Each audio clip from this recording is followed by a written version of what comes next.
ជំរាបសួរពុកម៉ែបងប្អូនទាំងអស់គ្នាថ្ងៃនឹងក៏ថាបានមហោបពិសេសទៀតហើយបងប្អូនមើលដាច់អត់ទេគឺថាជ្រក់តគួនហ្នឹងបងប្អូនឃើញតគួនហ្នឹងបងប្អូននេះតាណាំតាណាំទិញទួចគ្រាន់តែបេះហូបតែបានជួយស្រោចទឹកទេពុកអ្នកស្រោចហើយថ្ងៃហ្នឹងមកបេះតគួនយកទៅជ្រក់បងប្អូនចាំតាមដានទាំងអស់គ្នាណាតគួនភ្លៀងមកមិនមើលបងប្អូននៅឡងខ្ជិលវក់ពេលថ្ងៃហ្នឹងខ្ញុំយកទៅជ្រក់ហូបម្ដង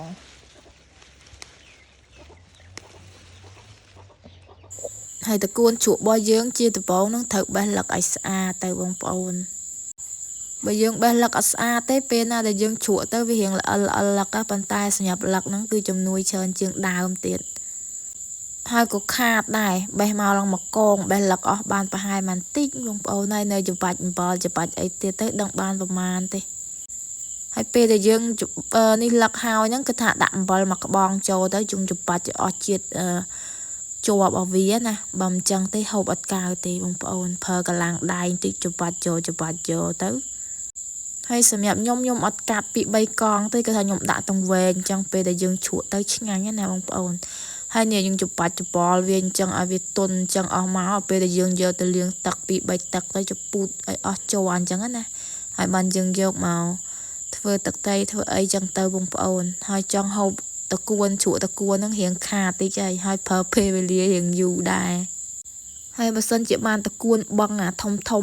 ប៉ុនមេដៃហ្នឹងអាហ្នឹងរត់តែឆ្ងាញ់ទៀតបងប្អូនតែយើងមានតគួនរបស់យើងយើងធ្វើរបស់យើងហ្នឹងទៅកុំទៅទិញគេនាំទៅអស់លុយហើយនេះគ្រឿងបុកទឹកត្រីរបស់ខ្ញុំណាទឹកត្រីកកុងម្ទេសបន្តិចម្ដែងបន្តិចហើយនឹងខ្ទឹមសជាមួយយើងក្រូចឆ្មាស្ករប៊ីចេងហ្នឹងហើយបងប្អូនចង់បុកក៏បានបងប្អូនចង់លាយគ្រឿងក៏បានសម្រាប់ខ្ញុំគឺខ្ញុំយកទៅក្លុកអញ្ចឹងណាហើយកុំឲ្យក្លុកបាយខ្ទឹមច្រើនពេកខ្ទឹមមកប៉ុណ្ណឹងល្មមឆ្ងាញ់តែមកបងប្អូនហើយបើសិនជាមានទូតកកទៀតដាក់ទៅត្រជាក់ហ្នឹងនិយាយពីថាចាប់ជាតិគ្នាមែនតែនហើយជ្រក់តគួនរបស់យើងគឺថាបានជ្រក់រួចរាល់ហើយទុកតែ2-3ម៉ោងទៅចូលជាតិគ្នាហូបមកឆ្ងាញ់ហើយយើងមកសាច់ផ្ទាប់របស់យើងវិញហើយសាច់ផ្ទាប់របស់ខ្ញុំក៏គ្មានអីច្រើនដែរពុកម៉ែបងប្អូនចំណាយលុយទៅ8,000ហូបមកឆ្ងាញ់ឲ្យតែមកមិនធុញទេសម្រាប់ជ្រក់តគួននឹងដែរបើសិនជាបានងៀតគោងៀតអីនិយាយពីតំណងតែយើងឧបកិច្ចទៅយើងទិញតពងទាមកផ្ទាប់នៅឆ្ងាញ់តែណាមអស់ស្ងោរសាច់ជ្រូកបន្តិចជៀនពងទាបន្តិចហ្នឹងគឺរួចមកពេលយ៉ាងឆ្ងាញ់របស់ខ្ញុំហើយនេះហើយសម្រាប់ជ្រក់តគួននឹងដែរបងប្អូនហូបអត់ចេះធុញទេគ្រាន់ថាវាប្រើពេលវេលាច្រើនហើយវាខាតទៀតបងប្អូនតើបានច្រើនអញ្ចឹងណាបើថាបន្តិចទៅហូបអត់ឆ្ងាញ់ទេបើថាជ្រក់ច្រើនយើងទុកក្នុងទូក្នុងអីហូបមិនចេះធុញទេបងប្អូនណាតែជាក់លូកមកនិយាយពីជាតិមែនតែនហើយមកហូបមកពេលនេះនិយាយពីថាពិសេសមែនដាក់ចិត្តធ្វើមកឆ្ងាញ់ឲ្យតែហ្មងបងប្អូនយើងហូបពងទាទៅយើងឧបកិច្ចថាសាច់គោអញ្ចឹងណាមាននរណាបងប្អូនហើយហូបឡើងអស់2-3ចានបាយហើយទម្រាំតែបានហូបហ្នឹងគឺថាមកបញ្ចុកកូនប្រុសបងប្អូនកូនប្រុសរបស់ខ្ញុំត្រូវនឹងទឹកជ្រក់រៀងហឹរតិចណាគេមិនចេះហូបទេទៅហៅទឹកស៊ីអ៊ីវជ្រលក់ឲ្យហើយកុំប្រកែប្រកាន់នេះណាពុកម៉ែបងប្អូនមកហូបមកពេលហ្នឹងគឺថាដៃផងលពាផងហើយទម្លាប់អក្រក់មែនបងប្អូនមិនតែលាងដៃលាងអីស្អាតបាតអស់ហើយថាកូនខ្ញុំបញ្ចុកផងបើមិនចឹងទេហ្នឹងគាត់អត់ញ៉ាំទេ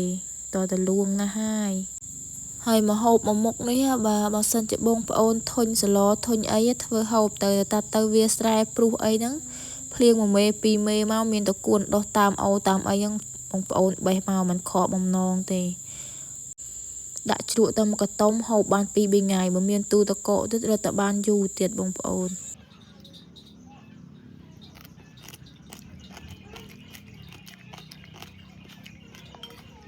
ជ្រក់តគួនហ្នឹងផ្ទាប់ជាមួយសាច់ជ្រូកស្ងោរអត់ឆ្ងាញ់សោះបងប្អូនចាញ់ពងទាវិញហើយនិយាយពីថាស្រួយស្រេះដាក់ទៅអើយចូលថ្មិញពេញហ្នឹងហើយហែតែចង់ហូបណា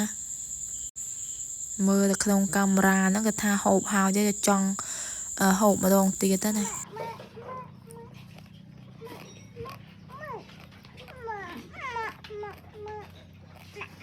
ហើយវីដេអូចែករំលែកដើម្បីគ្រួសារក៏មិនមានអីច្រើនដែរពុកម៉ែបងប្អូនមានតែវីដេអូប្រចាំថ្ងៃរបស់ខ្ញុំប៉ុណ្ណឹងឯងហើយបើសិនជាមានខុសឆ្គងត្រង់ណាក៏សូមអធិស្ឋានផងបងប្អូនហើយបើស្រឡាញ់ចូលចិត្តកុំភ្លេចជួយ follow page បងប្អូនម្នាក់មួយផង